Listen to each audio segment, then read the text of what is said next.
I first stumbled across Agenda 21 in about 2008, and quite frankly my first reaction was to dismiss what I was reading, because I didn't believe that any government in Australia would take us down this road. Then I began to see a legislative pattern emerging in Parliament which concerned me greatly, and I also started to see the tenor of legislation that we were passing. I did air those concerns in Parliament, and it was dismissed and ignored. The words Agenda 21, ladies and gentlemen, were never meant to be spoken. And if they were, then of course it would be dismissed as a conspiracy theory. Because if people knew Agenda 21 and what it stood for, there's plenty of information out there where they could actually learn what the end game was, and governments didn't want that to be known. My dad always said to me that people only lie for two reasons. One reason is because you're ashamed of what you're doing, and the second reason is that you don't want people to be warned just before you screw them. And I honestly believe that these secrets have been, that these secrets have been kept for both of those reasons. Ladies and gentlemen, the origins of the environmental movement as we see it began back in 1968, when the Club of Rome was formed. The Club of Rome has been described as a crisis think tank, which specialises in crisis creation. The main purpose of this think tank was to formulate a crisis that would unite the world and condition us to the idea of global solutions to local problems. In a document called The First Global Revolution, authored by Alexander King and Bertrand Schneider, on pages 104 and 105, it stated, "In searching for a new enemy to unite us, we came up with the idea that pollution, the threat of global warming, water shortages, famine and the like would fit the bill. All these dangers, of course, will be caused by human intervention that will require a global response." That's the origin of global warming, ladies and gentlemen. In 1975, Australia agreed to bring in a new economic order via the Lima Declaration on the Second Conference of the United Nations Industrial Development Organisation. The outcome of this was, as I said, the Lima Declaration, which was the blueprint for the redeployment of tools, jobs and manufacturing to the developing nations, leaving countries like Australia short of technology, a manufacturing base and jobs. Blind Freddie can now see what the outcome of that has been for our country, with their unworkable trade and tariffs agreements hand in hand with this that have followed as a matter of course. This is now a reality, with around 90% of our agriculture and manufacturing just gone. Australia signed the Lima Declaration and hundreds of others with the support of all major political players: Whitlam, Fraser, Hawke, Keating, Hewson, Howard, Rudd, the Democrats, the Greens and even the Nationals. It has been put to me that all of these treaties were the foundation for the rollout of Agenda 21, and it seems that Australia has been moved around the global chessboard, and our so-called leaders were either complicit or naive to the long-term consequences. And now we're almost at checkmate.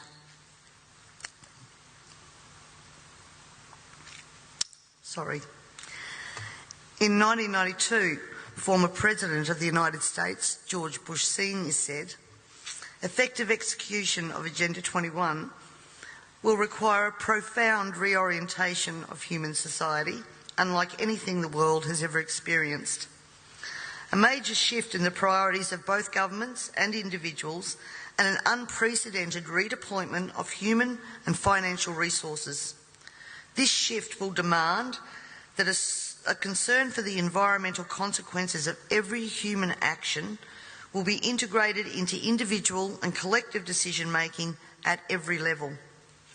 Cutting through the code, I want everyone to consider what the words "profound reorientation of all human society" and unprecedented redeployment of human and financial resources actually means.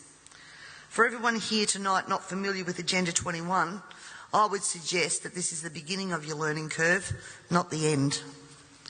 In 1992, Maurice Strong, Secretary-General of the UN Earth Summit and member of the Club of Rome, said, "It is clear that current lifestyles and consumption patterns of the affluent middle class involving high meat intake, consumption of large amounts of frozen and convenience foods, use of fossil fuels, ownership of motor vehicles, small electrical appliances, home and workplace air conditioning, and suburban housing are not sustainable."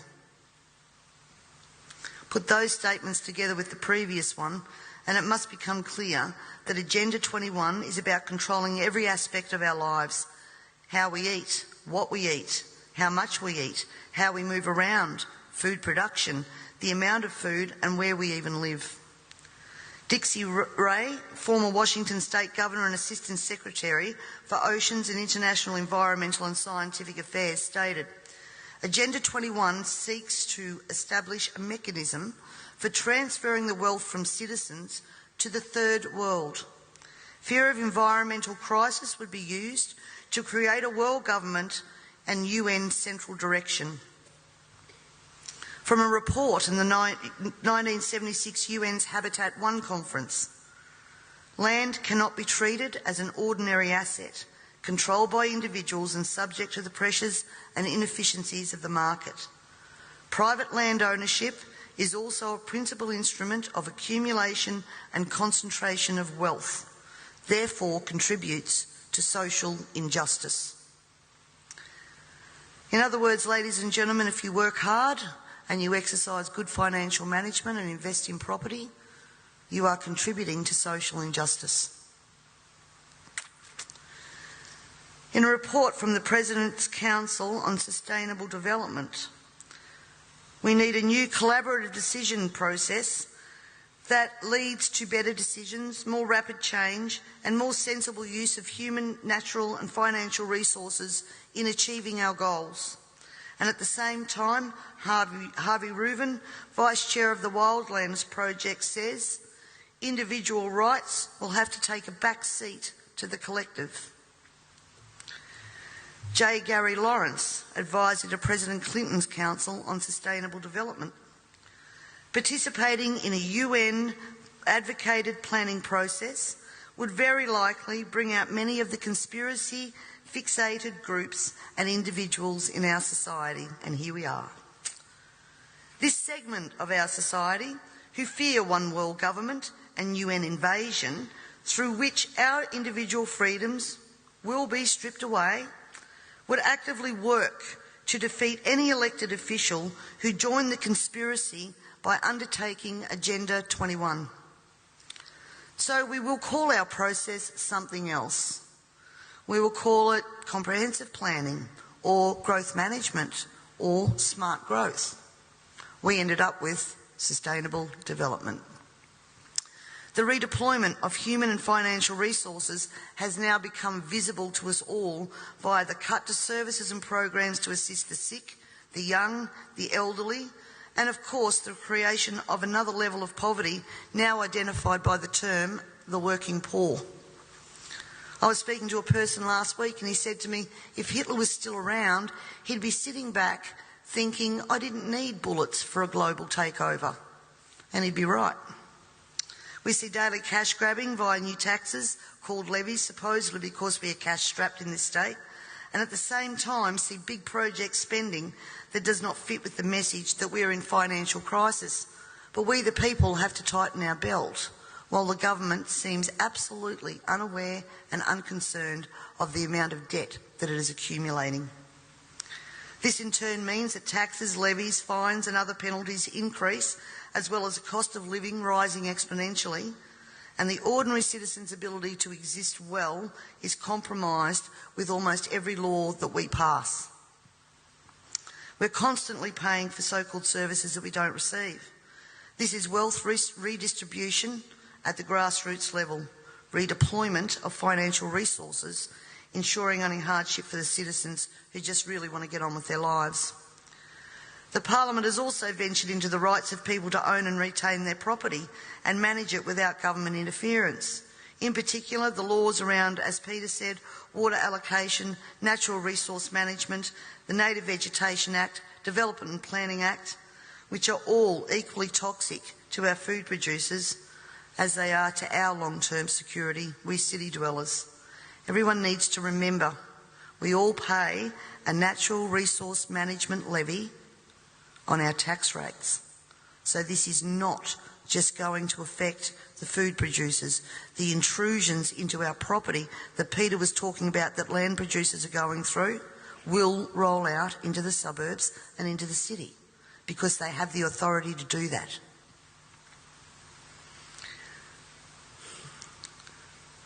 We all have already fiddled in Parliament with land titles of people in rural areas, and I'm talking about the Barossa and McLaren Vale legislation that passed.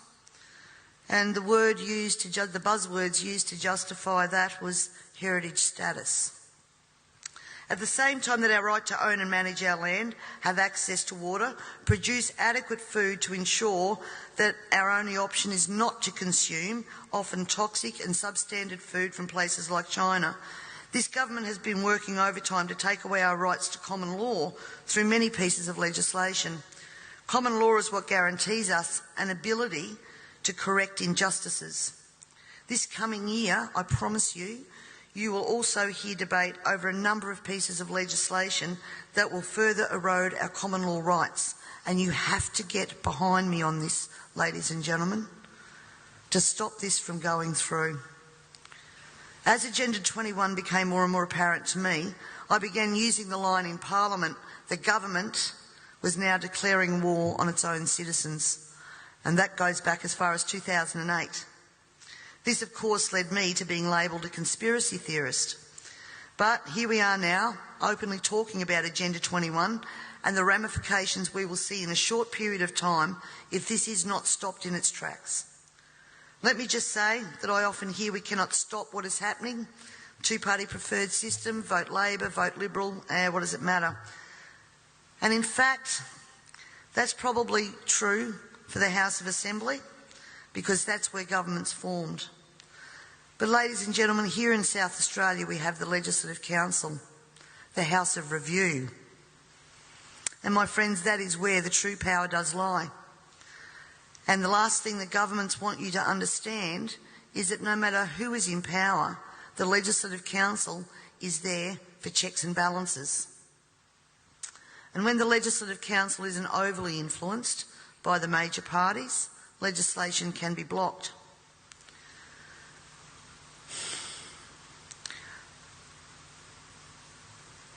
Remember, on most of these policies that I've spoken about here today, there has been bipartisan support for everything that has gone through.